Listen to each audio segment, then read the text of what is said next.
Maintenant, je suis bénévolée dans une association privée de presse. Je traduis des articles d'arabe en anglais.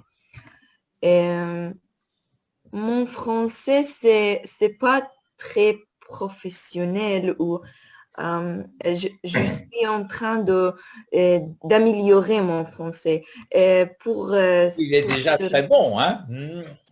Merci On beaucoup. peut C'est très toujours gentil de l'améliorer. votre part. Euh, pour cela, j'assiste cette formation avec Ah, Monsieur excusez-moi. Ziad.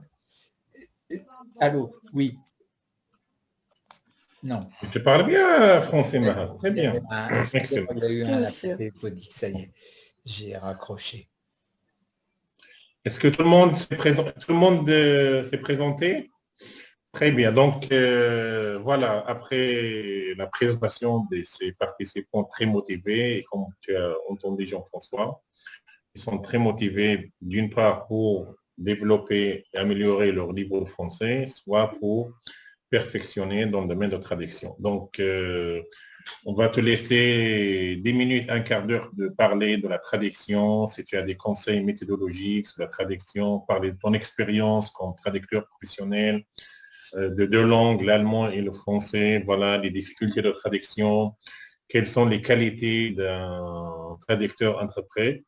Et après, l'échange est ouvert pour les débats, pour les questions, pour les échanges avec toi. À toi, Oui, Jean-François. alors, donc je me suis intéressé à la traduction d'une manière concrète, comme ça, de comment traduire de l'allemand en français. Je dois avouer humblement que je n'ai jamais été capable de traduire dans l'autre sens, hein. C'est très difficile de traduire de sa langue maternelle